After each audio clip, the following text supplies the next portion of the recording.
The Doctrine and Covenants. Section 107. Revelation on the priesthood given through Joseph Smith the prophet at Kirtland, Ohio, about April 1835. Although this section was recorded in 1835, the historical records affirm that most of verses 60 through 100 incorporate a revelation given through Joseph Smith on November 11, 1831. This section was associated with the organization of the Quorum of the 12 in February and March 1835. The prophet likely delivered it in the presence of those who were preparing to depart May 3, 1835, on their first Quorum mission. 1 through 6. There are two priesthoods, the Melchizedek and the Aaronic. 7 through 12. Those who hold the Melchizedek priesthood have power to officiate in all offices in the church. 13 through 17. The bishopric presides over the Aaronic priesthood, which administers in outward ordinances. 18 through 20. The Melchizedek priesthood holds the keys of all spiritual blessings. The Aaronic priesthood holds the keys of the ministering of angels. 21 through 38. The First Presidency, the 12, and the 70 constitute the presiding quorums, whose decisions are to be made in unity and righteousness. 39 through 52. The patriarchal order is established from Adam to Noah. 53 through 57. Ancient saints assembled at Adam-ondi-Ahman, and the Lord appeared to them. 58 through 67. The 12 are to set the officers of the church in order. 68 through 76. Bishops serve as common judges in Israel. 77 through 84. The First Presidency and the 12 constitute the highest court in the church. 85 through 100. Priesthood presidents govern their respective quorums. There are in the church two priesthoods, namely the Melchizedek and Aaronic, including the Levitical priesthood. Why the first is called the Melchizedek priesthood is because Melchizedek was such a great high priest. Before his day, it was called the Holy Priesthood after the order of the Son of God. But out of respect or reverence to the name of the Supreme Being, to avoid the too frequent repetition of his name, they, the Church, in ancient days, called that priesthood after Melchizedek, or the Melchizedek priesthood. All other authorities or offices in the Church are appendages to this priesthood. But there are two divisions or grand heads. One is the Melchizedek priesthood, and the other is the Aaronic or Levitical priesthood. The office of an elder comes under the priesthood of Melchizedek. The Melchizedek priesthood holds the right of presidency, and has power and authority over all the offices in the church in all ages of the world, to administer in spiritual things. The presidency of the high priesthood, after the order of Melchizedek, have a right to officiate in all the offices in the church. High priests, after the order of the Melchizedek priesthood, have a right to officiate in their own standing, under the direction of the presidency, in administering spiritual things, and also in the office of an elder, priest, of the Levitical order, teacher, deacon, and member. An elder has a right to officiate in his stead when the high priest is not present. The high priest and elder are to administer in spiritual things, agreeable to the covenants and commandments of the church, and they have a right to officiate in all these offices of the church when there are no higher authorities present. The second priesthood is called the priesthood of Aaron, because it was conferred upon Aaron and his seed throughout all their generations. Why it is called the lesser priesthood is because it is an appendage to the greater, or the Melchizedek priesthood, and has power in administering outward ordinances. The bishopric is the presidency of this priesthood, and holds the keys or authority of the same. No man has a legal right to this office, to hold the keys of this priesthood, except he be a literal descendant of Aaron. But as a high priest of the Melchizedek priesthood has authority to officiate in all the lesser offices, he may officiate in the office of bishop when no literal descendant of Aaron can be found, provided he is called and set apart and ordained unto this power by the hands of the presidency of the Melchizedek priesthood. The power and authority of the higher, or Melchizedek priesthood, is to hold the keys of all the spiritual blessings of the church, to have the privilege of receiving the mysteries of the kingdom of heaven, to have the heavens opened unto them, to commune with the general assembly and church of the firstborn, and to enjoy the communion and presence of God the Father and Jesus the mediator of the new covenant. The power and authority of the lesser, or Aaronic priesthood, is to hold the keys of the ministering of angels, and to administer in outward ordinances, the letter of the gospel, the baptism of repentance for the remission of sins, agreeable to the covenants and commandments. Of necessity there are presidents, or presiding officers growing out of, or appointed of, or from among those who are ordained to the several offices in these two priesthoods. Of the Melchizedek priesthood, 3 presiding high priests, chosen by the body, appointed and ordained to that office, and upheld by the confidence, faith, and prayer of the church, form a quorum of the presidency of the church. The 12 traveling counselors are called to be the 12 apostles, or special witnesses of the name of Christ in all the world, thus differing from other officers in the church in the duties of their calling. And they form a quorum equal in authority and power to the 3 presidents previously mentioned. The 70 are also called to preach the gospel and to be especial witnesses unto the Gentiles and in all the world, thus differing from other officers in the church in the duties of their calling. And they form a quorum equal in authority to that of the 12 special witnesses or apostles just named. And every decision made by either of these quorums must be by the unanimous voice of the same, that is, every member in each quorum must be agreed to its decisions, in order to make their decisions of the same power or validity one with the other. A majority may form a quorum when circumstances render it impossible to be otherwise. Unless this is the case, their decisions are not entitled to the same blessings which the decisions of a quorum of 3 presidents were anciently, who were ordained after the order of Melchizedek, and were righteous and holy men. The decisions of these quorums, or either of them, are to be made in all righteousness, in holiness and lowliness of heart, meekness and long-suffering, and in faith and virtue and knowledge, temperance, patience, godliness, brotherly kindness, and charity. Because the promise is, if these things abound in them, they shall not be unfruitful in the knowledge of the Lord. And in case that any decision of these quorums is made in unrighteousness, it may be brought before a general assembly of the several quorums, which constitute the spiritual authorities of the church. Otherwise there can be no appeal from their decision. The 12 are a traveling presiding high council, to officiate in the name of the Lord, under the direction of the presidency of the church, agreeable to the institution of heaven, to build up the church, and regulate all the affairs of the same in all nations, first unto the Gentiles, and secondly unto the Jews. The 70 are to act in the name of the Lord, under the direction of the 12, or the traveling high council, in building up the church and regulating all the affairs of the same in all nations, first unto the Gentiles, and then to the Jews. The 12 being sent out, holding the keys, to open the door by the proclamation of the gospel of Jesus Christ, and first unto the Gentiles, and then unto the Jews. The 12 being sent out, holding the keys, to open the door by the proclamation of the gospel of Jesus Christ, and first unto the Gentiles, and then unto the Jews.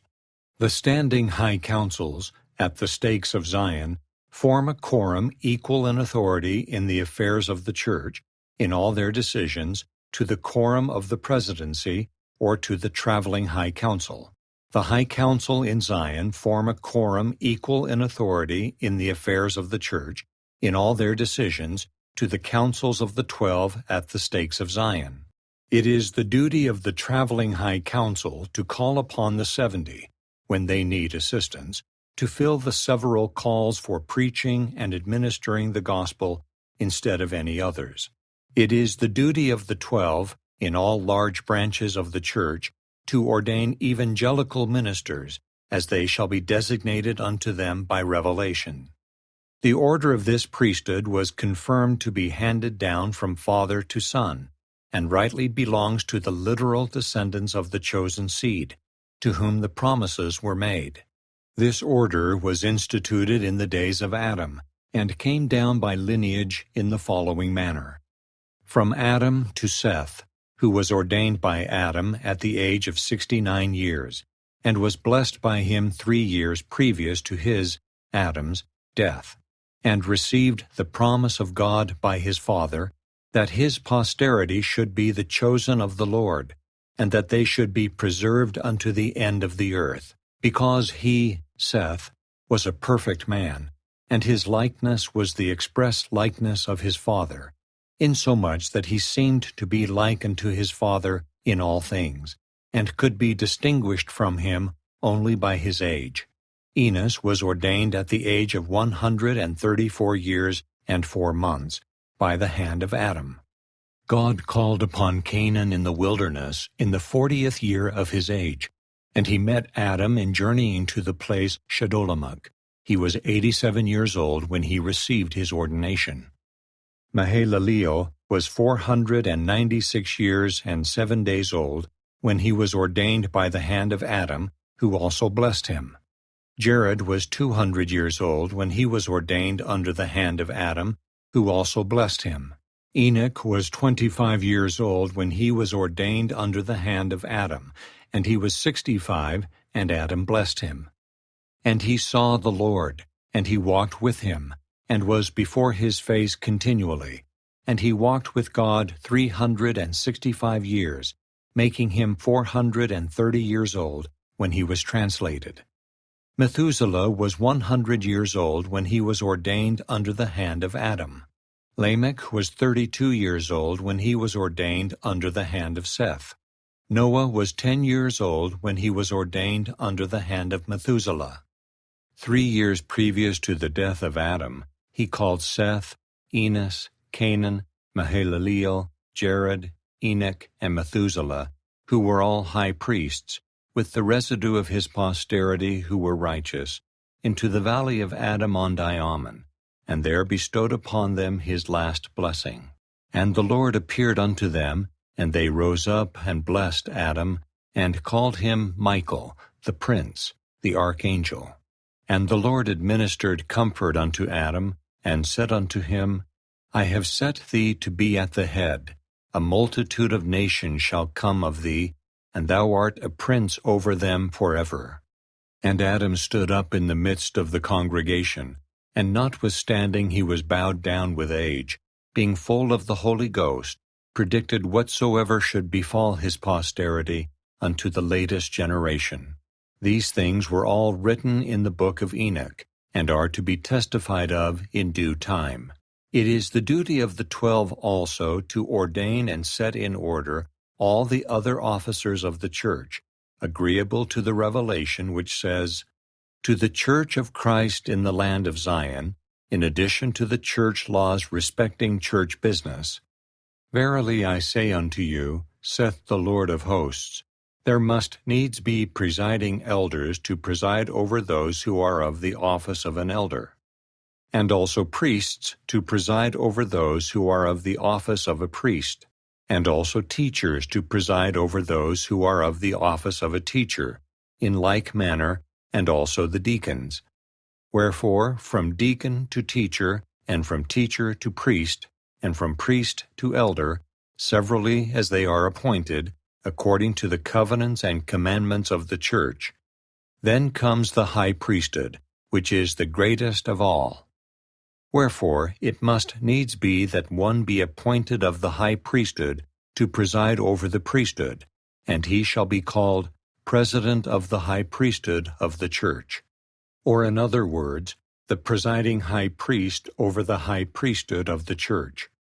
From the same comes the administering of ordinances and blessings upon the church, by the laying on of the hands. Wherefore the office of a bishop is not equal unto it, for the office of a bishop is in administering all temporal things. Nevertheless, a bishop must be chosen from the high priesthood, unless he is a literal descendant of Aaron.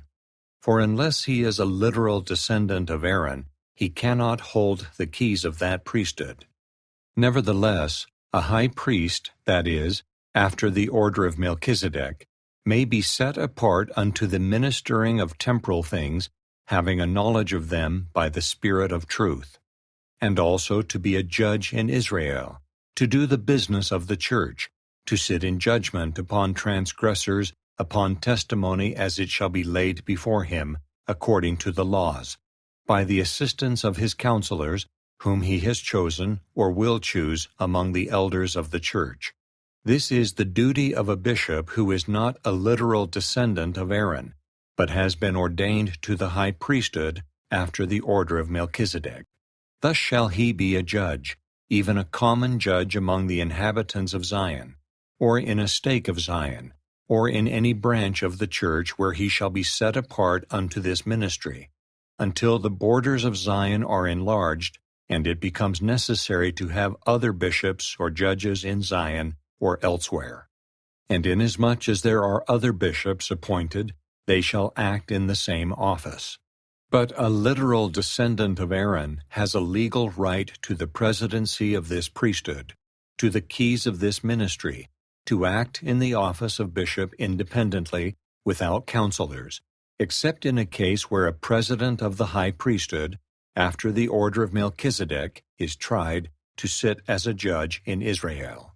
And the decision of either of these councils, agreeable to the commandment which says, Again, verily I say unto you, the most important business of the church, and the most difficult cases of the church, inasmuch as there is not satisfaction upon the decision of the bishop or judges, it shall be handed over and carried up unto the council of the church, before the presidency of the high priesthood.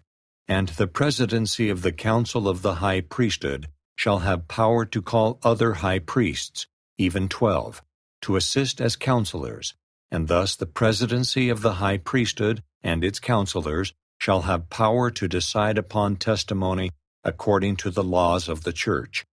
And after this decision it shall be had in remembrance no more before the Lord. For this is the highest council of the church of God, and a final decision upon controversies in spiritual matters. There is not any person belonging to the church who is exempt from this council of the church.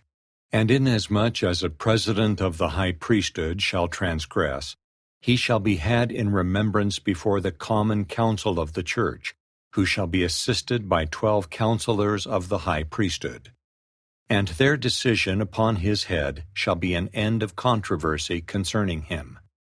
Thus none shall be exempted from the justice and the laws of God, that all things may be done in order and in solemnity before him, according to truth and righteousness.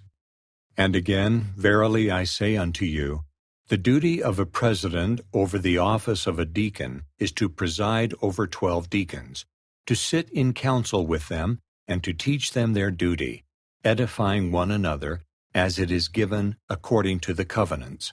And also the duty of the president over the office of the teachers is to preside over 24 of the teachers, and to sit in council with them, teaching them the duties of their office as given in the covenants. Also the duty of the president over the priesthood of Aaron is to preside over 48 priests, and sit in council with them, to teach them the duties of their office as is given in the covenants. This president is to be a bishop, for this is one of the duties of this priesthood. Again, the duty of the president over the office of elders is to preside over 96 elders, and to sit in council with them, and to teach them according to the covenants. This presidency is a distinct one from that of the 70, and is designed for those who do not travel into all the world. And again, the duty of the president of the office of the high priesthood is to preside over the whole church, and to be like unto Moses. Behold, here is wisdom, yea, to be a seer, a revelator, a translator, and a prophet, having all the gifts of God which he bestows upon the head of the church. And it is according to the vision showing the order of the 70, that they should have 7 presidents to preside over them, chosen out of the number of the 70. And the 7th president of these presidents is to preside over the 6. And these 7 presidents are to choose other 70 besides the first 70 to whom they belong, and are to preside over them. And also other 70, until 7 times 70, if the labor in the vineyard of necessity requires it. And these 70 are to be traveling ministers, unto the Gentiles first, and also unto the Jews. Whereas other officers of the church, who belong not unto the 12, neither to the 70, are not under the responsibility to travel among all nations, but are to travel as their circumstances shall allow, notwithstanding they may hold as high and responsible offices in the church. Wherefore, now let every man learn his duty, and to act in the office in which he is appointed, in all diligence. He that is slothful shall not be counted worthy to stand, and he that learns not his duty, and shows himself not approved, shall not be counted worthy to stand. Even so. Amen. Hi, thanks for watching. If you like this video, please click the like button. If you want to see more videos like it, please subscribe. If you want to be notified when I post a new video, please click the bell. Thanks for being here. Bye.